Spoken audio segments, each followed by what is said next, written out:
Sudah? Belum, mereka belum. Tunggu dong, sekalian live. Ini ada sapaan Bang, selamat pagi dari Taiwan. Oh, dari Taiwan. Pagi, oh, ya. Yang waras-waras itu. Yang waras. Iya, kalau yang diaspora Nanti itu kan dong. banyak yang waras itu. Saya Pak. 2002 ya? Ya, Ah. di UGM magisternya. I see. Kalau S1-nya Profesor Ikhlasul Amal juga, Juga, ya. tahun 98. Oh iya, Jadi kalau nggak di tangan Prof. ya itu kawan, itu kawan sepergaulan.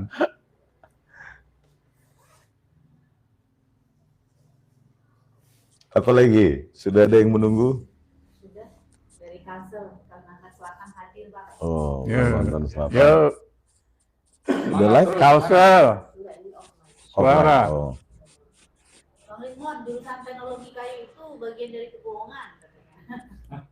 Ya memang nggak ada. Memang nggak ada ya, Prof. Jadi saya kan kemarin Prof melaporkan Joko Widodo atas dugaan penyebaran berita bohong terkait Pak Kasmujo.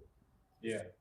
Bantahan Pak Kasmujo kan bahwa Pak Kasmujo bukan dosen pembimbing skripsi Ya. dan juga bukan dosen pembimbing Dosen akademik. pembimbing. Ya. Nah, ada dua lagi yang ingin saya laporkan, Prof. Pertama, berita bohong tentang jurusan teknologi kayu. Ya. Ini sedang dikonsep. Yang kedua, dugaan skripsi palsu. Ya. Jadi karena lokus deliktinya semuanya di UGM, maka kita laporkan di Polda DIY. Oh, Dan yang kita laporkan nanti dugaan skripsi palsu itu Kan banyak termasuk misalnya bicara kereta cepat nggak pakai APBN, IKN itu kan sebenarnya itu bohongan. Iya. Pokoknya sebanyak mungkin lah.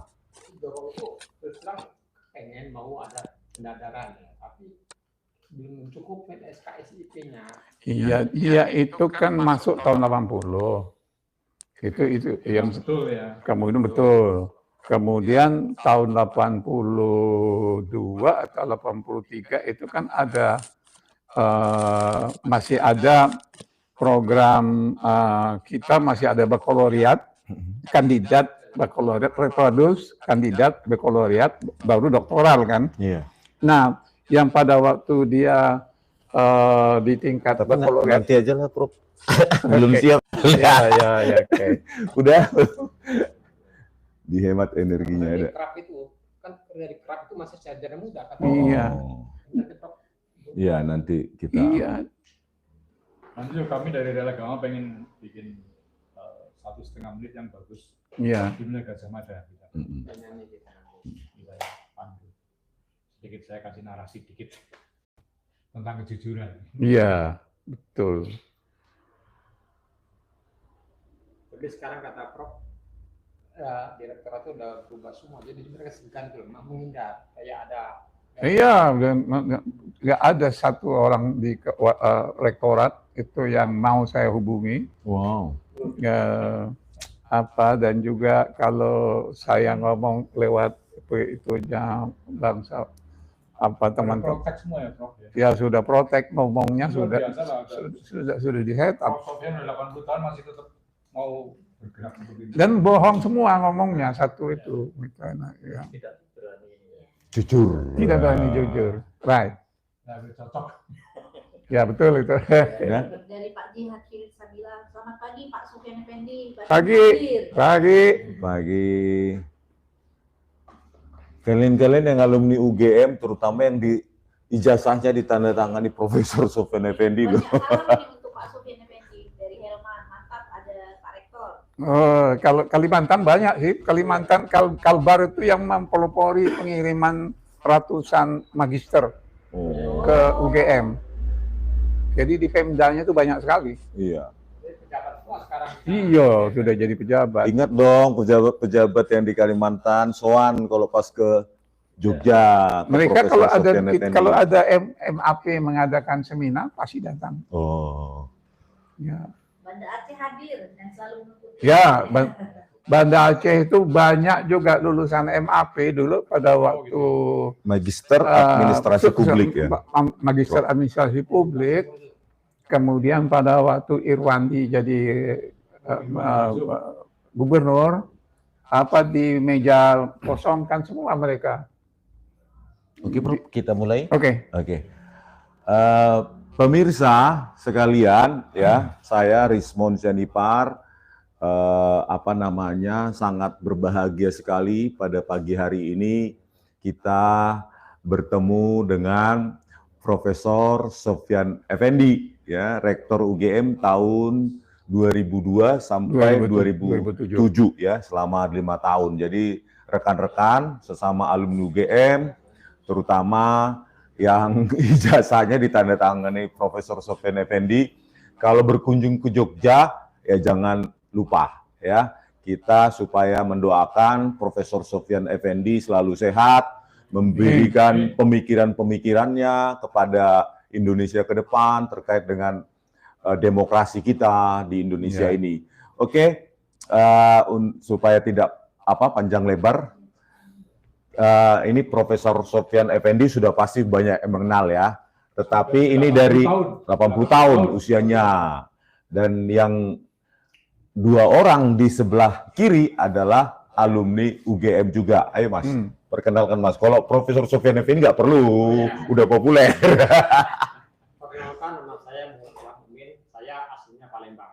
Saya merantau dari Palembang ke Jogja ini ingin mendapatkan ilmu, bukan ilmu, tapi kemudian kebenaran yang hakiki. Saya bukan itu, tapi di 10 tahun terakhir ini itu hilang. UGM sebagai guru kampus rakyat membela kebenaran itu hilang. Kita berharap kami dari rela hal itu muncul kembali. Dan kita berharap Prof. Sofyan Effendi yang dari awal terus mengawal UGM ini kembali lagi. Sama-sama dari Sumsel dulu. Oh iya. Dengan Bang Refli. Salam, kalau saya Edi Satmiko. Saya asli Purwokerto. Dulu saya masuk di Fakultas Hukum tahun 87. Itu bareng sama Mas Ganjar dulu.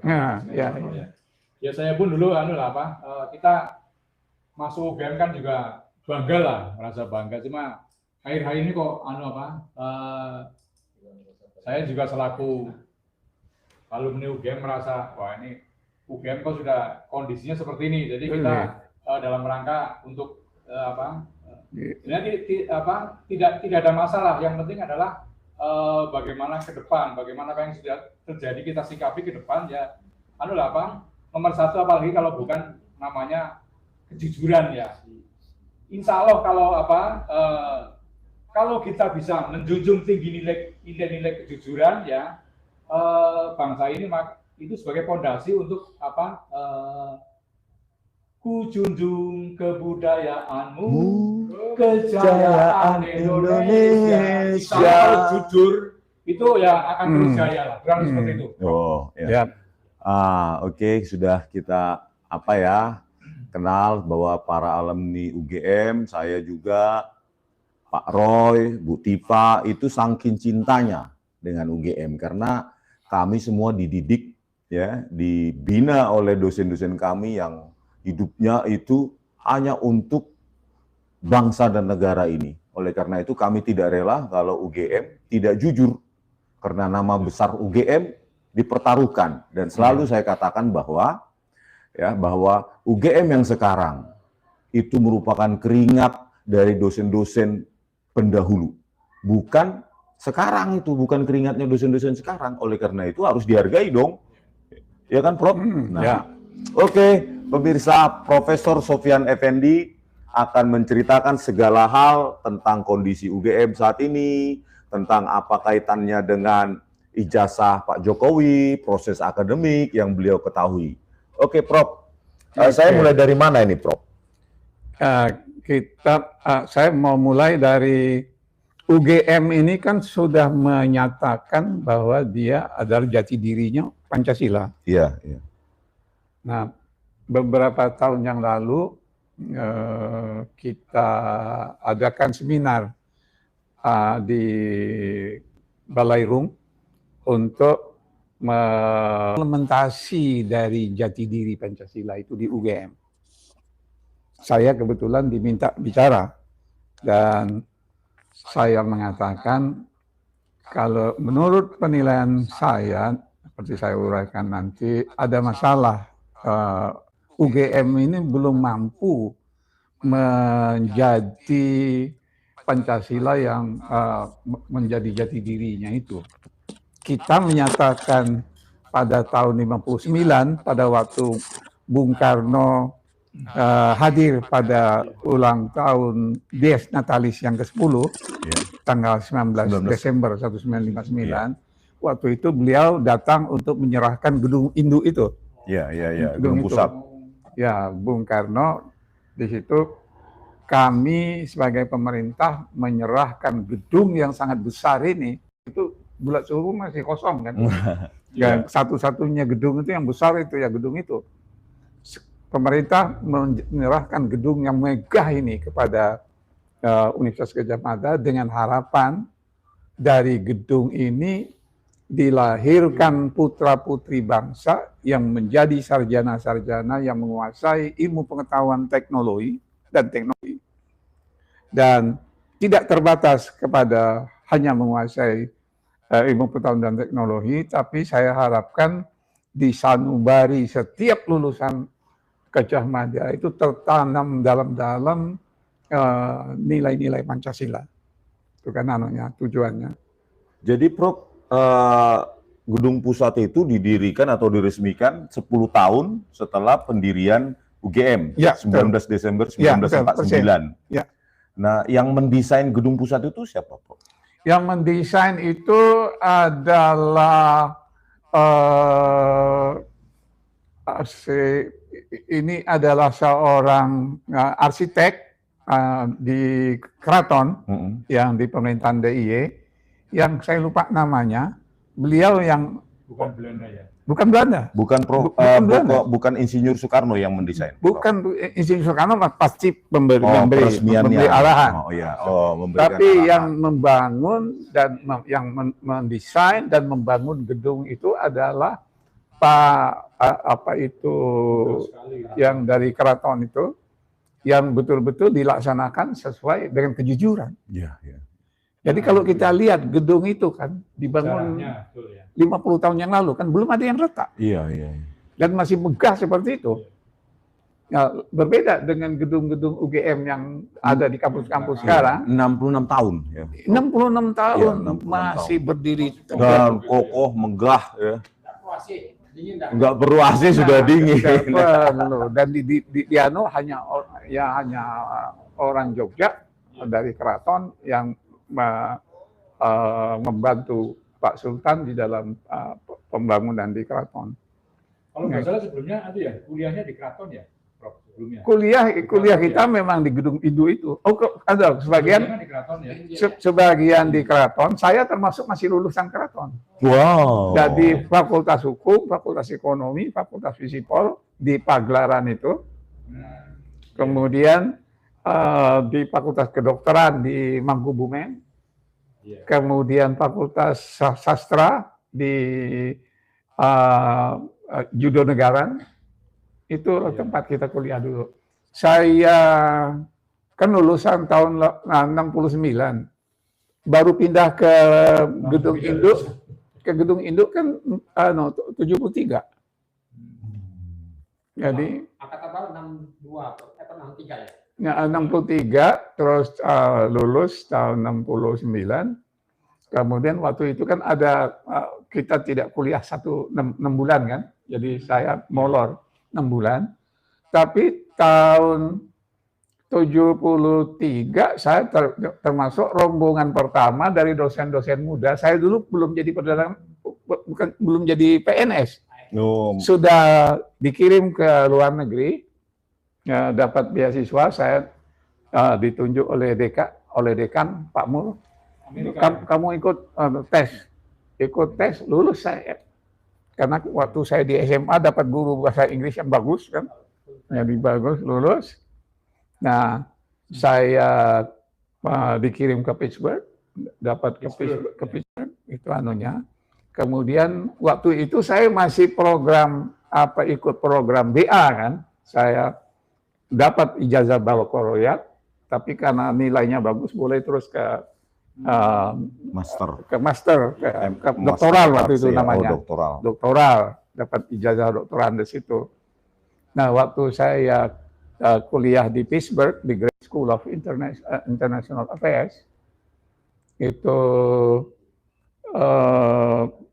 pada semester ketiga, nilainya kebetulan bagus-bagus. Terus pembimbing saya bilang, oh kamu nilainya bagus-bagus, terus ini kamu apa perlu kamu ke master itu, beasiswanya ke beasiswa master kan? Apa perlu kamu lewat master?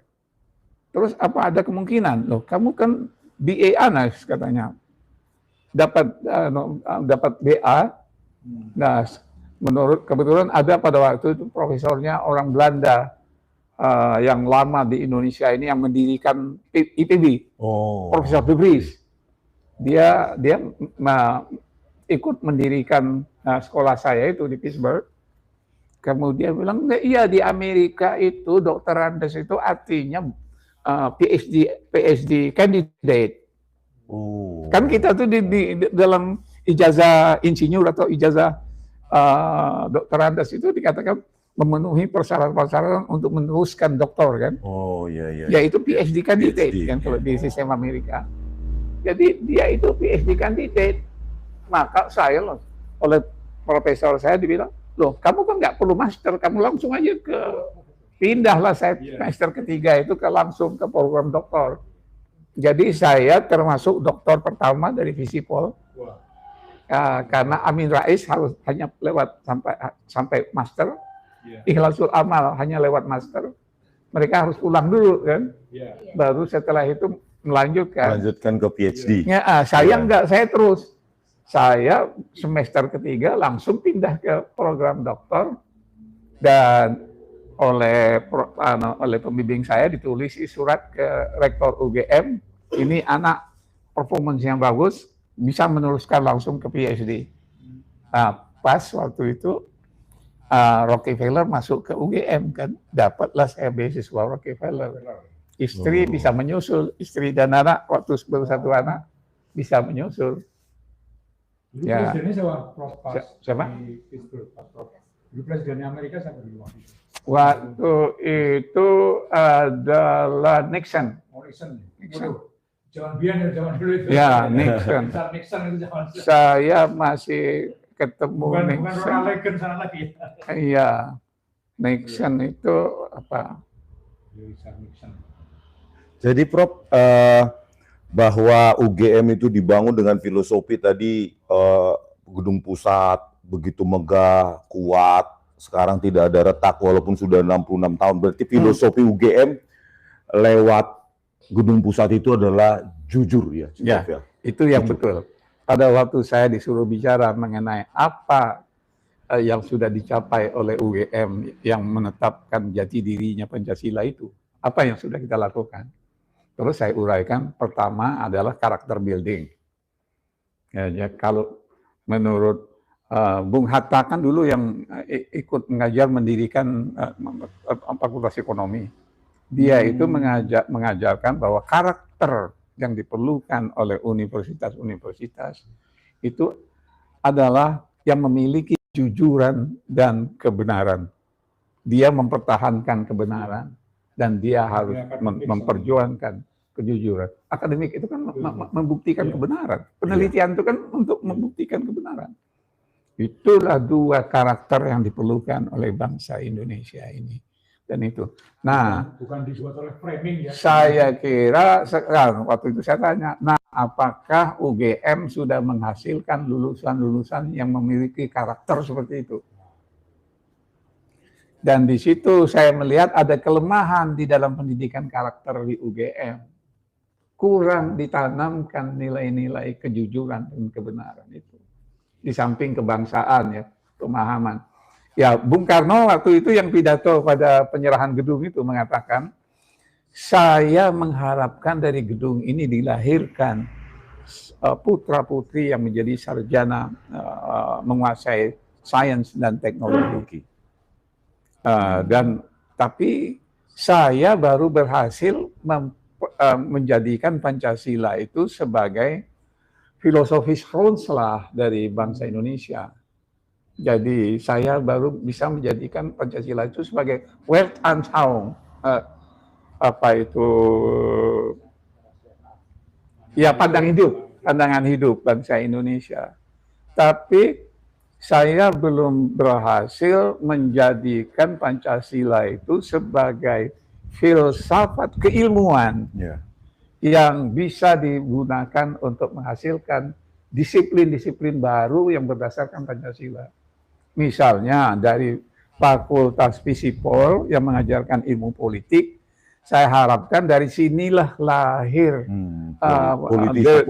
Pancasila. Dan dari hukum juga begitu, yang hukum-hukum berdasarkan nilai-nilai Pancasila.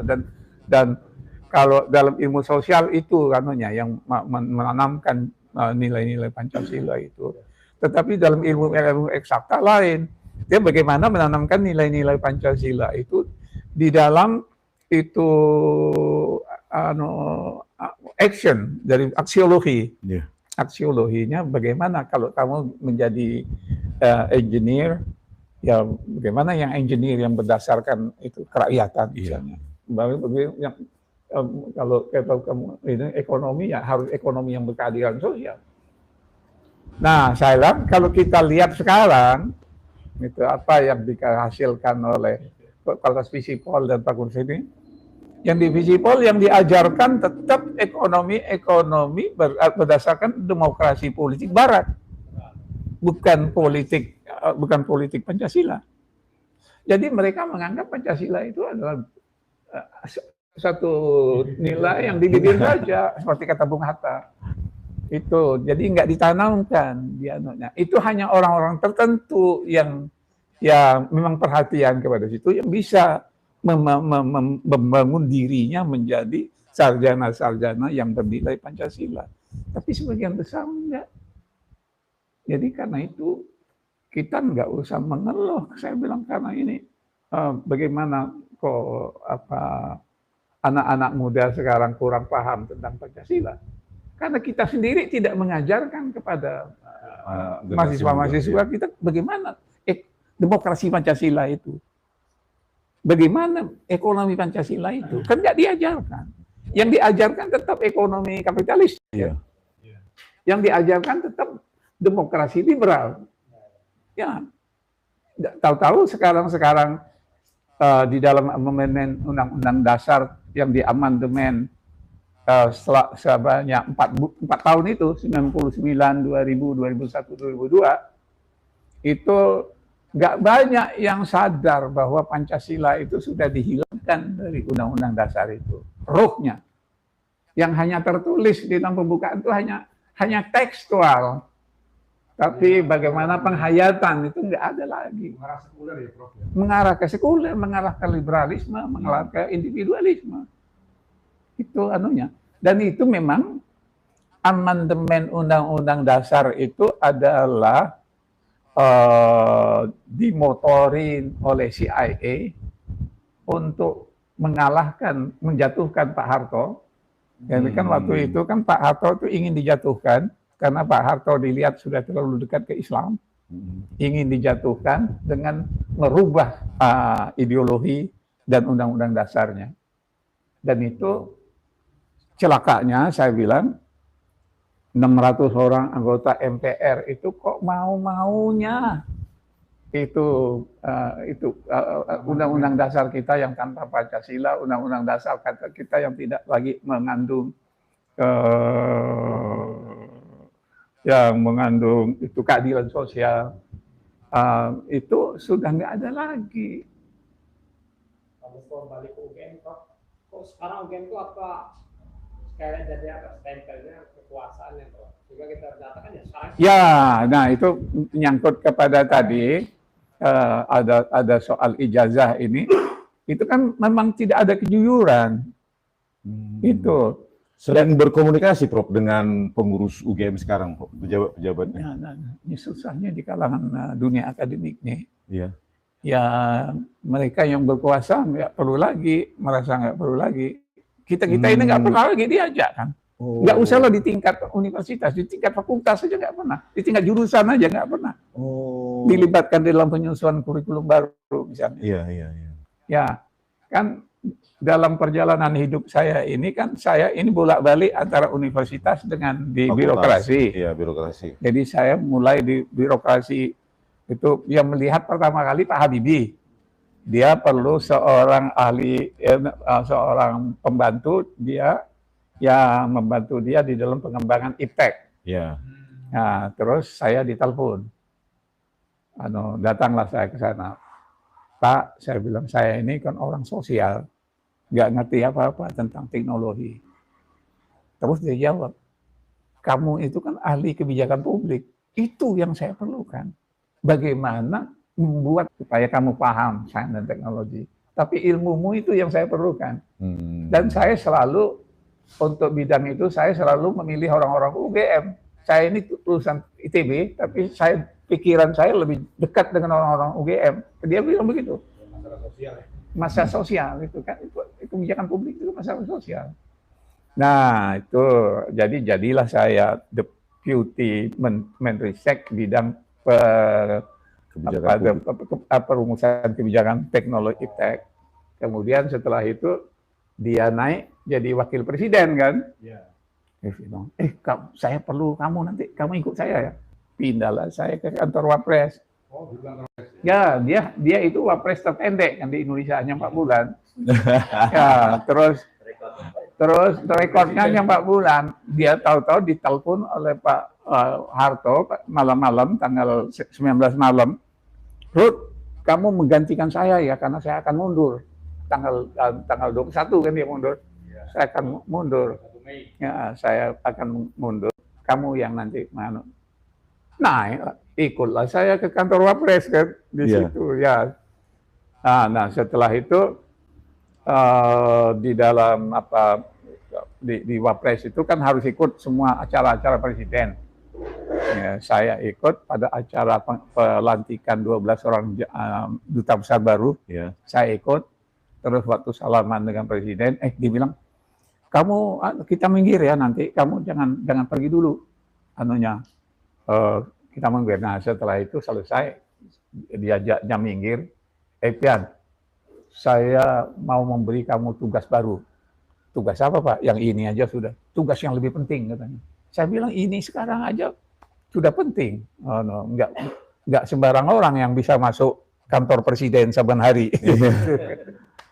Ya, dia bilang, kamu harus reform itu Indonesian Public Service. Kamu jadi kepala BAKN. Ya, jadi BAKN tadi ada yang telepon tadi dari itu tadi orang BAKN. Ingat ya, karena saya itu disuruh mereform BAKN. Kamu jadikan PNS kita itu PNS yang secara demokratis lebih terbuka, lebih demokratis, kemudian memahami ekonomi yang semakin terbuka dan berjiwa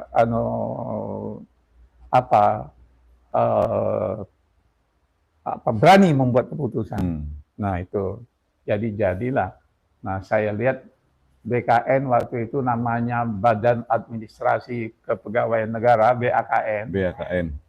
Saya bilang enggak, ini yang enggak ada itu, kita itu bukan administrasi kepegawaian. Kita itu perlu menjadikan BKN ini sebagai planning office of the government itu. Jadi saya copotlah BK-nya, namanya menjadi BKN. A-nya saya copot. Karena itu hanya seperti menjadikan budaya orang BAKN itu sebagai tata usaha aja, clear, mencatat jumlah pegawai yang masuk, mencatat yang mutasi, itu. Nah, saya rombak itu kan. Tapi baru baru 3 bulan saya di sana, ganti pemerintahan kan. Iya.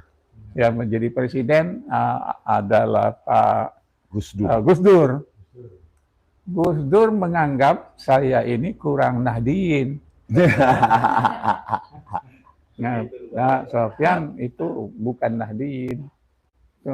Digantilah dengan orang Nahdien. Akhirnya saya pulang ke UGM. Pulang ke UGM dan Pak Habibie pun waktu itu sudah berhenti jadi presiden kan. Kemudian terpilih jadi rektor saya waktu itu. Oh, Makanya 2000 nah, 2002 sampai 2007 ya, Prof. ya. Nah, Prof, gini Prof. Ini masuk ke inti aja, Prof ya. Ya. Nah, sudah ditunggu pemirsa ini pasti nih, ya kan? Masalah dugaan ijazah palsu ini, Prof, dari Joko Widodo.